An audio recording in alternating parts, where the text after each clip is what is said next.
Okay, guys, so this is our first Aristophanes week. Yeah. So, completely new author with a completely different writing style. I'm just gonna say off the bat, I had a hard time reading the first play. I had a hard time reading all the plays. Yeah. So, first play in particular, especially the second half. It was mainly in the second half. Yep. Yeah. He had the daughters that were using, like you said in the car, they spoke like Southerners. Southerners, And, yeah. it really came. The commas were just off the charts. Yeah. Add that with the new line structure, like the play structure, it changed up a lot of what we knew from the previous plays. Yeah. So I think that's also something. But again, the Western dialects from the, what were they called? They had Archanians. Archanians. Boeotian. The Boeotians. Yeah, I think the Boeotians had it too. I don't think that's going to come too often. But I think stuff like that will. Oh, you're supposed to read the 3? No, just 2. Oh, no, there's a character. Yeah, no, it was up to the knights. Don't worry, don't worry. There's a character called the Boeotian. Oh yeah, okay. Yeah, and he had the same dialect. So I'm just gonna go in like the themes. So definitely in the first one, I thought like a huge theme in it was war. Just like talking about war and like its effects. Throughout the play, you also get the sense like, because like the main character, right? The main character, his name was Dikeopolis. He wanted to go back to the countryside, right? And I did a little bit of research, and it turns out, obviously, this takes place during the Peloponnesian War between Sparta and Athens. The Athenians, there were a bunch of people who were a part of Athens, but not in the city, who lived in the countryside. Every time Sparta went to attack, they'd have to go behind the walls of Athens. And obviously the Spartans would destroy their land, maybe they would retreat, they could come back to their homes, but they would be destroyed. They would try to rebuild it, but then Spartans might attack again, and have to go the walls again. And it shows because Dikeopolis, he has this longing to go back to the countryside, right? In the very beginning, he said that he really hated like the agora, he really hated the meetings and like urban life.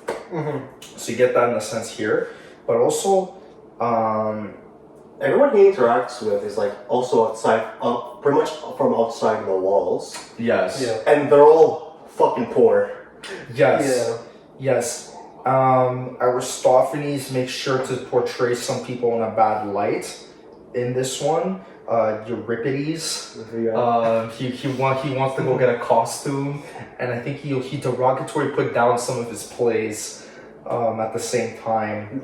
He literally mentioned the fact that we don't in my play we don't have very long speeches here. Yeah. And I kind of laughed.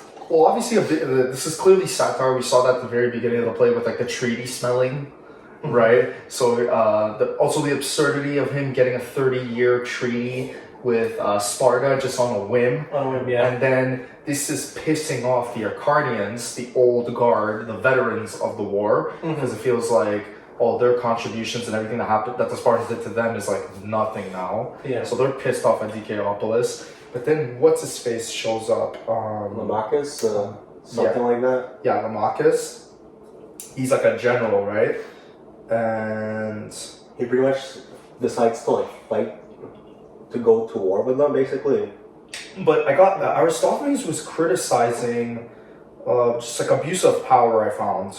I did look up because I was really confused when I read the play. But like sometimes I'm like, I have no idea what's going on, so like I just Googled what the fuck is this about. Yeah. And apparently this is like a very big satire on like a modern political figure in their time. Yeah, Cleon. Cleon. Specifically. We also got that from the biography, right? Yes, yeah. He was making fun of Cleon so much that Cleon tried to prosecute him when he wrote his second play, which is lost today, unfortunately. But Cleon got pissed because he was like commenting negatively about him, tried to get him prosecuted, it failed, and subsequently wrote these plays criticizing him, right? So Cleon was in the play itself, but he was pretty much criticizing people who were having a good time while the people were suffering. So for instance, the ambassadors. I didn't really get that when I first read the play, but then I go to Wikipedia and it made more sense. The ambassadors were obviously thriving. One went to Persia and was living it about while the Athenians were suffering, and obviously that what I just told you with them having to retreat back to the walls, having their homes destroyed for a lot of people that lived in the countryside. Having to sacrifice and not having a comfortable life, while the ambassadors kind of had a comfortable life. They got to eat a lot. One Persia got to live a good life, as well as the one that went to Thrace, right? Well, speaking about Persia, there was like a Persian in this play, and he pretty much said, "Yeah, you're not getting anything from us." And you have like the translator saying, "Yeah, they're giving us lots of gold." Then you got the Chaopolis saying, "Oh, I think that's kind of bullshit." Yeah. So he asked the Persian again, and basically in the most broken, I guess by their point, ancient Greek, they can't use like no gold. Yeah. And then like the guy, and then the guy was like, "Yeah, you were bullshit. This guy was bullshitting you." Yeah, I remember that. He wasn't he calling him? It was like, "Oh, you nincompoop." And then he's like, Yes. "Oh no, you're a very good person." Like he's trying to he's translated to be respectful, but he's just like going off on him. It was hilarious. I fucking died when that happened.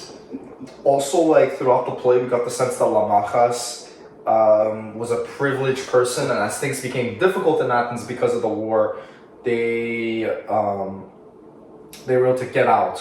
They were able to get out of the city and live a better, more comfortable life. Like a big portion of the play is him just hanging out and interacting with like people from outside the walls. Seeing how Like the guy with the daughters. The guy with the daughters who literally made them dressed up as pigs so he could sell them. By the way, apparently in ancient Greece, a female's private parts was the same word for pig. Oh, So it's like yeah. Double entendre. Yeah. And then like what did the farmer said we needed like corn, right? Like some material things.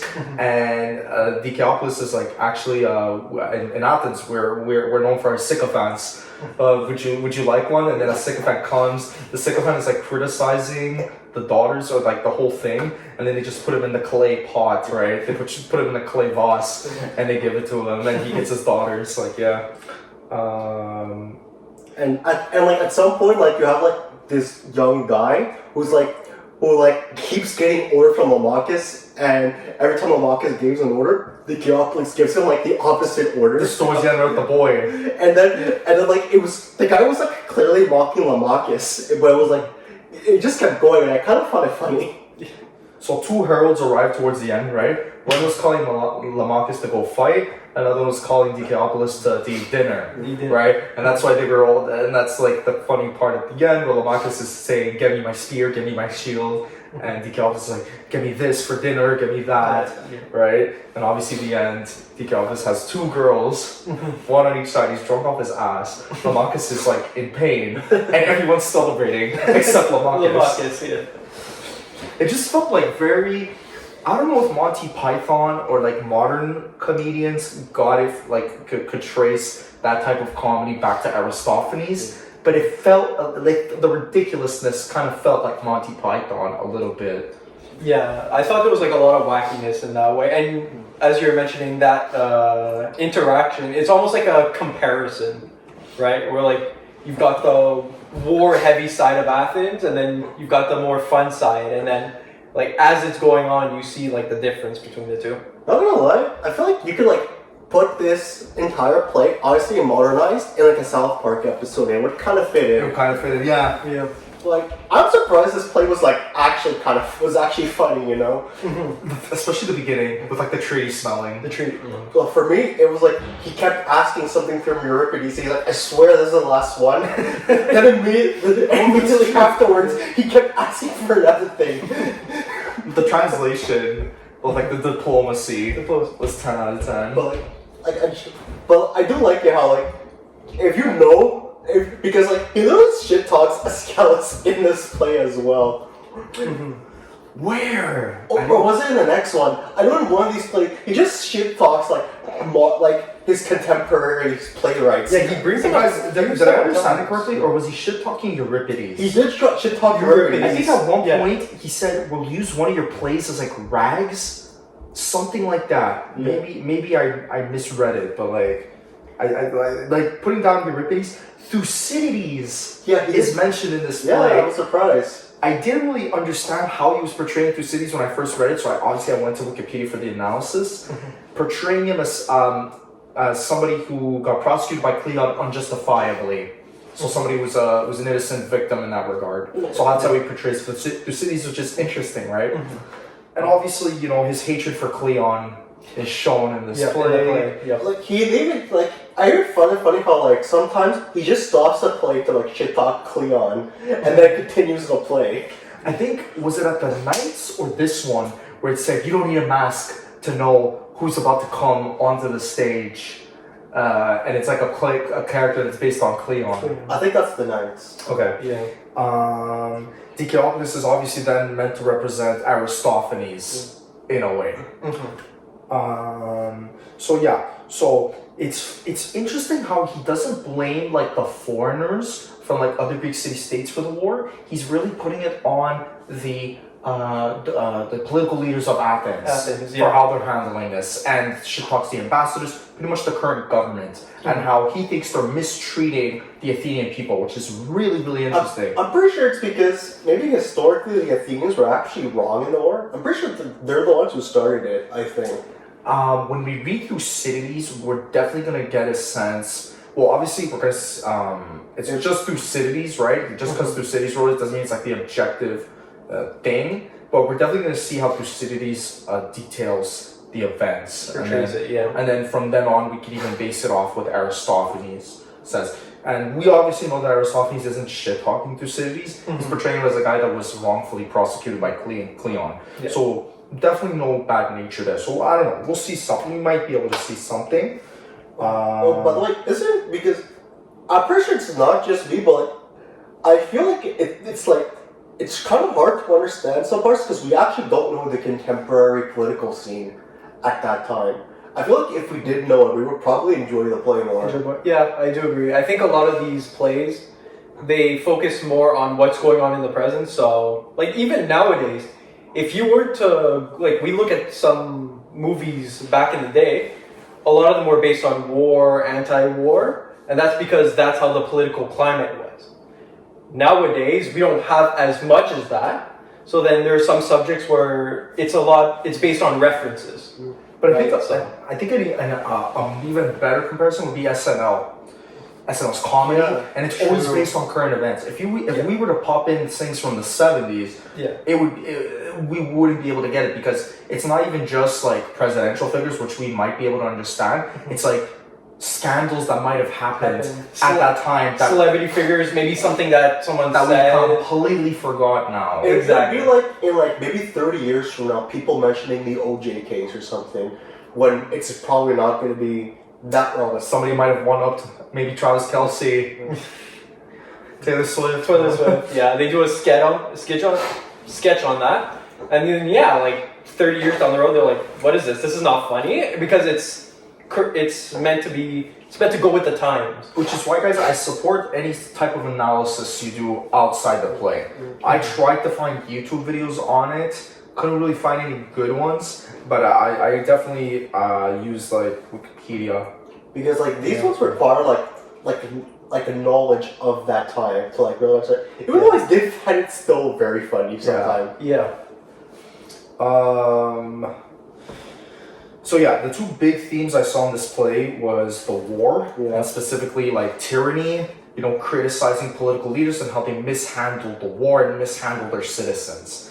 And obviously the personal beef between Aristophanes and Cleon, which also you could tie back to that theme, because Cleon uses his power to try to go over the top, going over like a comedian. It would be almost if like South Park made fun of the president, and the president is like very over the top and trying to somehow prosecute the creators of South Park if they wrote like a piece criticizing him. That's how I felt it was. And so therefore you could connect the Aristophanes Cleon beef to the Peloponnesian War, and also just a greater theme of like human nature, corruption, abuse of power, greed.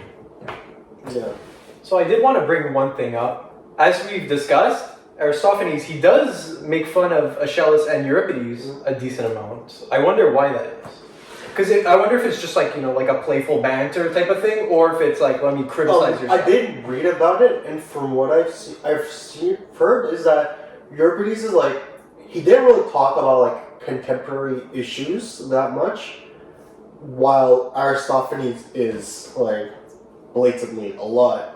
That's his whole thing, basically. Oh, okay. I think it might have just been a cheerful jabs, because if you read Aristophanes' biography, I think at one point it says that Euripides, Sophocles, and Aeschylus were already established and respected playwrights at that time. Okay. So it might just be like a reference, like, "Hey, I'm looking up to you," you know what I mean? Like, kind of like a corporate, like, "Oh yeah," it's like a roast, like a Frank Sinatra roast, like sort of like that. Yeah. Should we go to the Knights? Yeah, I feel like we got this play pretty good. The Knights, exactly. More readable, I think, than the first play. Still needed to go to Wikipedia to sort of get a clearer vision.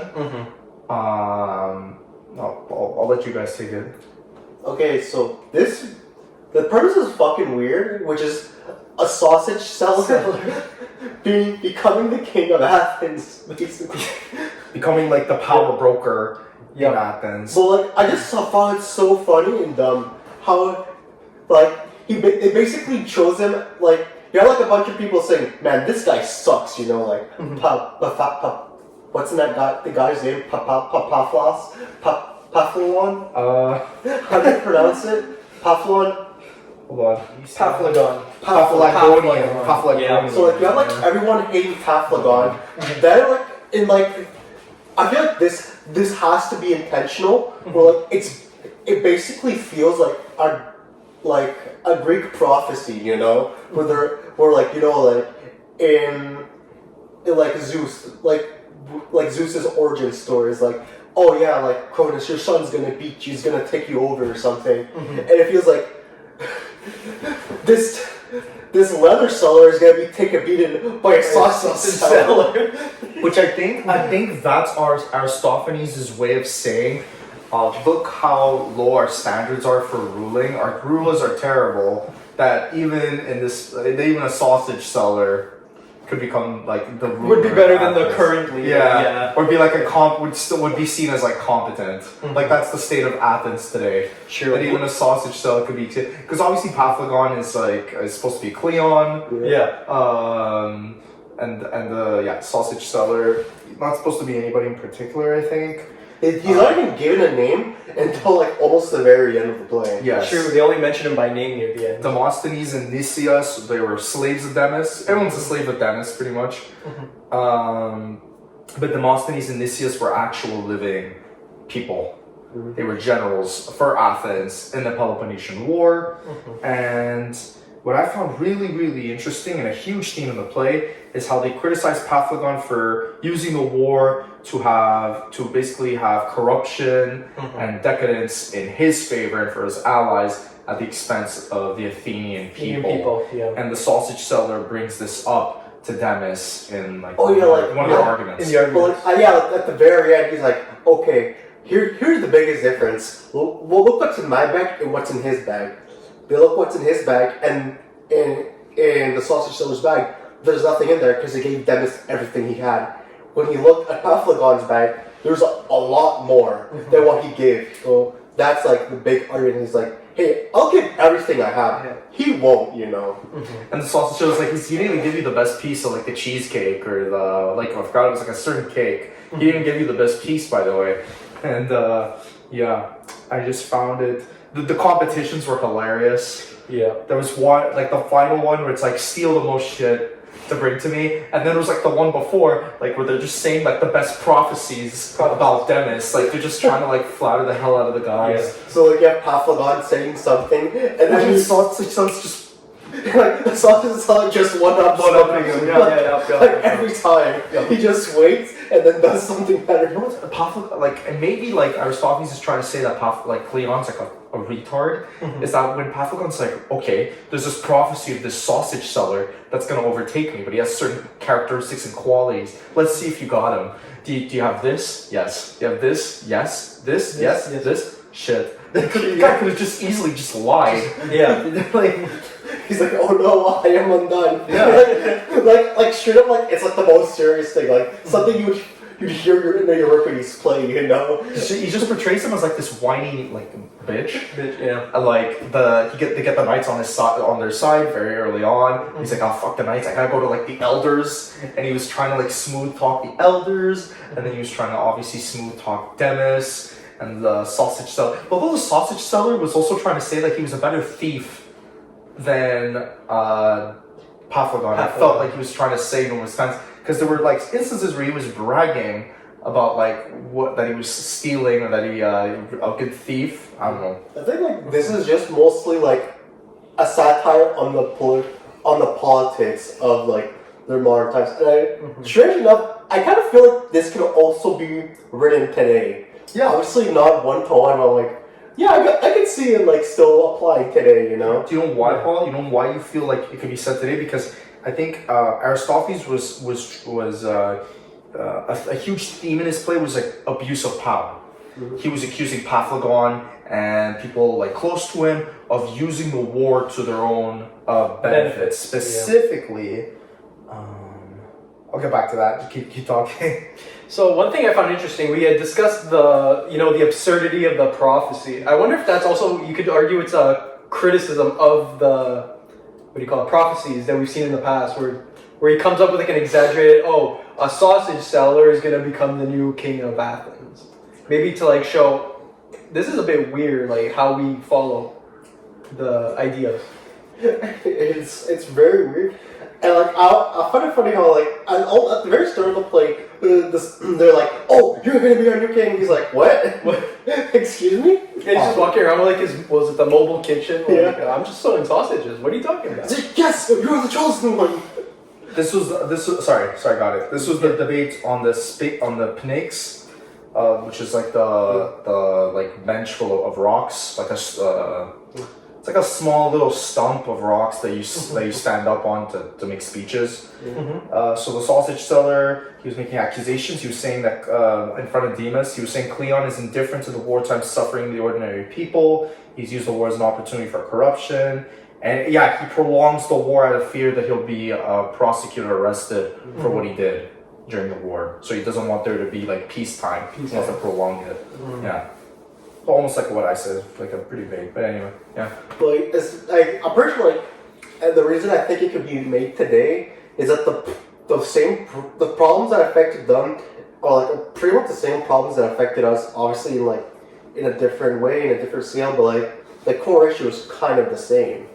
It's like you got like very powerful people like taking advantage of the system and finding a way to make themselves better at the cost of everyone else. Yeah. And Aristophanes is just making like like a cautionary tale, not cautionary tale, like just trying to like point towards like what he felt were the current problems of Athens, as well as how to overthrow them. Right. So a big theme was like by having the sausage seller overthrow Cleon, I'll just say, Paphlagon, but it's Cleon. He's trying to also tell the characters of like how they can overthrow their abusive leaders as well. So like almost like a populist gathering of people against the system kind of way. Also a big theme that we didn't discuss yet is like patriotism and war. It's written that since the play takes place during the Peloponnesian War, the play also satirizes and criticizes the act of going to war and how it affects the everyday people. I didn't really get it in the play, but like saying in the analysis, maybe you guys got it. Like, that happens to me more in the Archanians, where Okay. because like he almost like got killed because like he wouldn't support the war, and it was only by like hiring a clump of coal and pretending they're kids. And when I read that, I was like, "What the did I misread it or something like that when I first read it?" Because I was reading like in the Archanians, like, why is he threatening a lump of coal? And then like only while reading the Wikipedia, I'm like, oh, he was supposed to be threatening children. He was supposed to pretend he was threatening children. That makes that is like anyways, that's just like that's to say that like there's a big patriotism in favor of war, and you're kind of being against the normal by being against the war. Yeah. And he's trying to show that. But in the Knights, apparently it says that Aristophanes makes fun of Athens' urge to display military might while ignoring the conditions and considerations of the common people. So I don't know if you got that during the Knights. Maybe there's like a line that stuck out to you that somehow relates to this theme. I didn't really get it when I read it. Social inequality, we talked about it, right? The Knights tries to display like the different like social inequality in Athens, showing that Paphlagon was like running the show, even though he was like a slave, and obviously this was affecting the other people as well that didn't have that connection to Demas like he had. Yeah. I'm pretty sure I'm pretty sure Demas is supposed to be a stand for like the Athenian people by that point. Yes. The analysis on Wikipedia also states that. Because like if you think about it, it makes sense. Like the only reason Paphlagon would actually be able to like get all that because he's playing Demas, which in this case means that he's playing the Athenian people. But like when you look at like how like it's also stated that like Paphlagon also beat someone else. So like kind of like In the prophecy. So kind of brings up like the cyclical nature of like bad leaders taking over bad leaders as well. Which could imply that like the sausage seller might become that. But I feel like there's a reason why he's choosing these sorts of professions to like lead them. But like if you also look at what Paphlagon's original profession was, it wasn't that prestigious either. He was like selling leather or something. Selling leather, yeah. So he might also be implying that I feel like he's using these sort of what we consider like lowly profession or something. Sorry? Unprestigious profession. Unprestigious professions, exactly, to show like to the audience that Athens is not being run by credible people, maybe, and that this is just like a cycle that's almost like never ending. Or like it can also like bring the corruptions of power, because like we don't really know how the other people who Paphlagon overtook were, but like you kind of just say like maybe Paphlagon was also like the sausage seller, you know? Maybe he was like a populist who clearly pointed out what was wrong with the current environment, got to power, and just did the exact same thing, you know? It's nice that you mentioned the cycle. I didn't really think of that in regards to like focusing on the prophecy. Because like if you also look, because like obviously I'm gonna take it in a more contemporary way, but like that's not like the history of all of like the elections we've like pretty much Canada or the United States would have. Like you'd see like there's always like a rotating party system, you know? Like sometimes like for like a few for maybe at most 2 or 3 presidents, there would be someone, then like someone else, then the other party would take over. Same thing in Canada, you know? Like before Trudeau, there was like Stephen Harper. I have no idea who the fuck was before Stephen Harper. And yeah, probably after Trudeau, there's going to be another conservative or something. Like you'll also see how it's very easy for someone to point out the issues of like previous parties. Like like in this case, like yeah, you're clearly taking the bigger piece of the cake, literally in this case. But like it's kind of like you could kind of see how like there's also a possibility that like the sausage seller would probably do the same thing, because he did brag he was a better thief. Exactly. Yeah. Exactly. And Demas, Demas wasn't bad per se, but he was definitely portrayed as like very vain. Like he was just going after the person that would please him the most or offering him the most stuff, which could also, if Aristophanes is using Demas to represent the Athenian people, he also might be saying that the Athenian people are very vain and shallow in who they choose as a leader. And that would make sense. Usually when we're looking at political elections, we always pick the candidate that always offers the most. What can they give us that would benefit us the most? Or it's like the most beautiful, the most charming, or has the best body language, or the best one-liners, or the best tweets in the case of Trump. But I find it interesting. So the idea is the sausage seller becomes the new king. I wonder if that's also maybe saying we shouldn't have an Athens that's led by corrupt war officials, right? In terms of the king here, but it should be us, the people. The commoners, the everyday people, should have more power in our country. But like I didn't really get I find out because honestly my interpretation is that Demas is like the Athenian people, even though technically he's not. But like in this, like that's like how I project it. Like he's the one who's choosing, who's leading, who's in this case taking over everything he does, and maybe you could just see that we're like it's not like completely like taking off the responsibility of Demas, or in this case, the people themselves. Like it's like this is also partially our fault, because like obviously like it says that like it clearly shows Demas is like pretty gullible. Like obviously you said he's vain, so like that's just a reflection how normal people are. Like they kind of just want to be said, yo, you're fine, yeah. Like that's. And to be fair, that's literally what pretty much every politician does. Yeah. But and to your point, Dylan, I don't really see that he's trying to advocate for the people to rule. I think he's just trying to say like our system is just like look how stupid it is. Maybe not that the people should rule though. I don't really get the jump because it also shows Demas is incompetent himself. Like, because Demas, like, even in the early, like, when we didn't see him, right, they were constantly saying that he was, like, drowsy, drunk, or sleeping, or something like that. Like, yeah, I think it was, I believe it was drunk. Yeah. Yeah, he's just not shown as being competent at all. Which is also weird, because Demas himself is portrayed as a admirable veteran who served in the Battle of Marathon against the Persians. So I don't know. Aristophanes is also trying to like depict I think he has like some patriotism in him. Like he definitely like reveres the war veterans that fought in the Persian War, and I think he also has a lot of sympathy for his country and Athens to win the war against Sparta. While at the same time portraying them as people that were, by making him vain. Portraying the Athenian people as vain as well. So I guess he has like a more balanced, nuanced view of his state.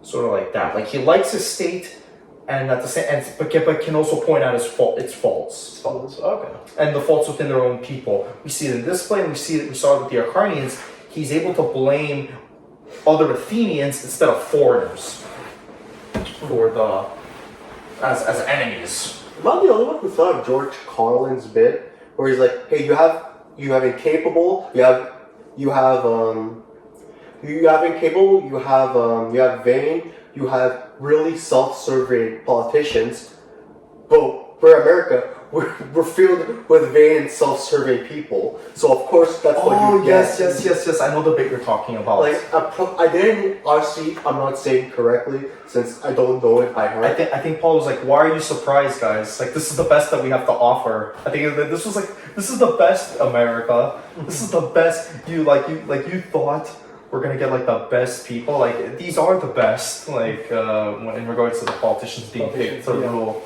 Yeah. Didn't think of it at the time, but good. Like, I thought of it like just now. I'm like, yeah, wow. Like that's like you could like he's kind of like, you could like see it like you could like see a lot of the problems that affected us definitely probably affected them like just as bad. And that's why it's so timeless, right? With our critical thinking skills, we're able to extrapolate the problems that are affecting Athens and put it on our own states. Yeah. So like this is like this is like a George Carlin of their time, with Trey Parker or Matt Stone or something of his time. Yeah. Oh yeah. Like a satirist through and through. Yeah. Like I find it like genuinely interesting that like you could like see like all these different types of expression like been thought of like thousands of years earlier and like done in like pretty much kind of the exact same way we would do it.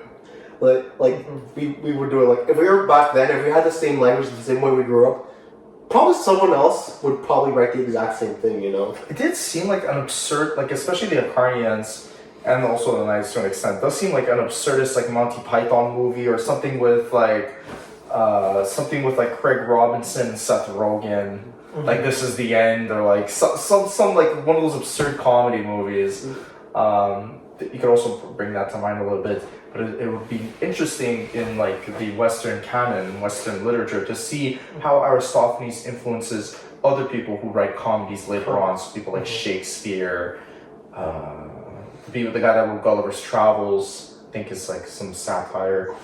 You see, like now that we're finally starting Aristophanes, I think we're getting used to this guy's writing style. Or maybe we're just in the beginning. We still need to read more. Yes. But it definitely can't wait to read more of this guy.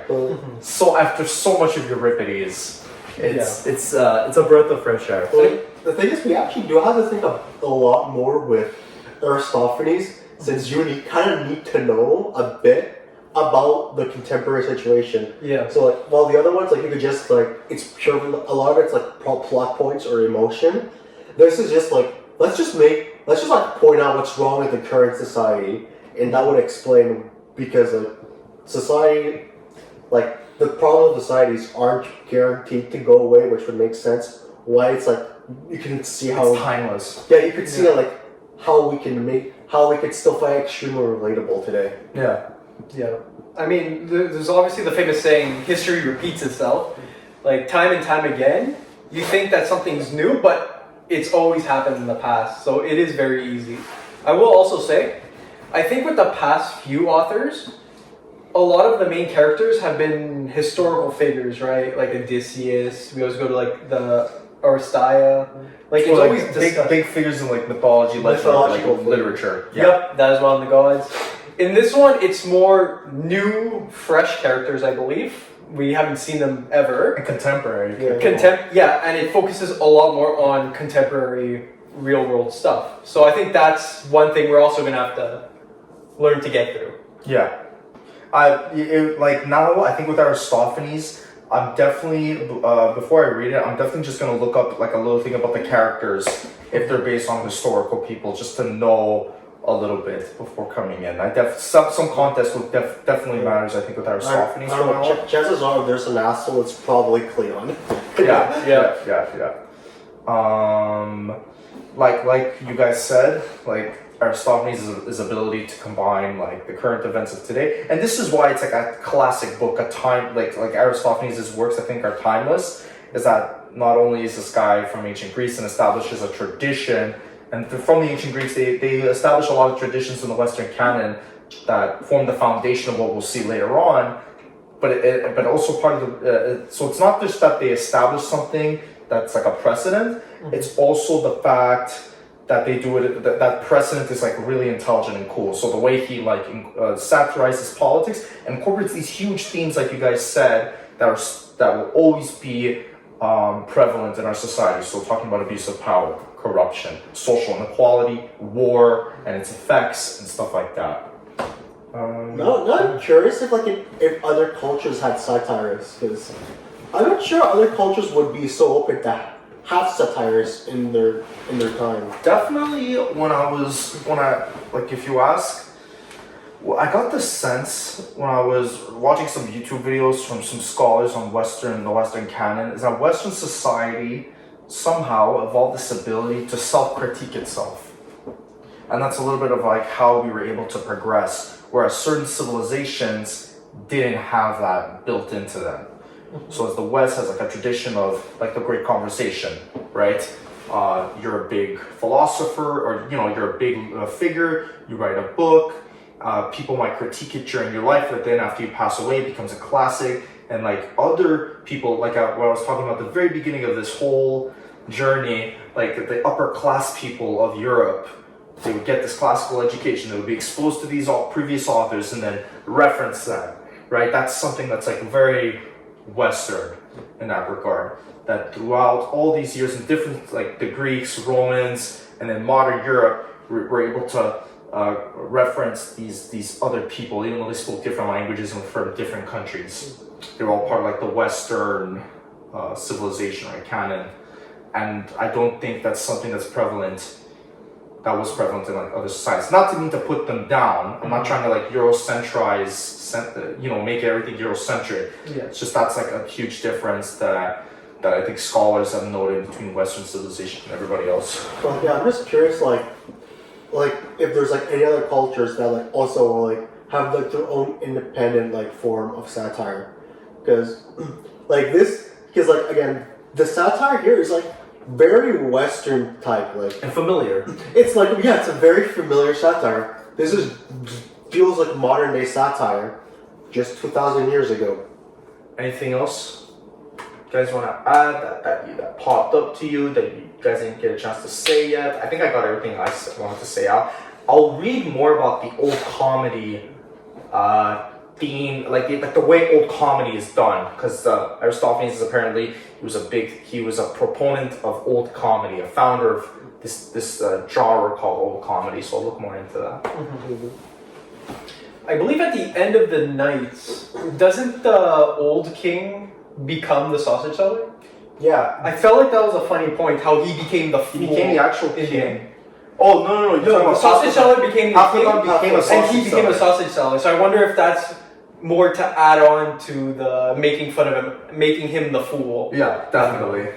Like, and apparently the Knights is like the play where Aristophanes goes on Cleon the most. Mm-hmm. So this is the most intense of a beating we'll see Cleon take. Oh, really? In his place, I thought there'd be more brutal ones. That's what it says according to the annals. Yeah. Maybe we'll read one and interpret it as being even more harsh. Yeah, we'll see. But this one was pretty harsh. There were several times where he just looked They just like a they just complete made idiot. they made him an ass, a liar, Yeah. cheat.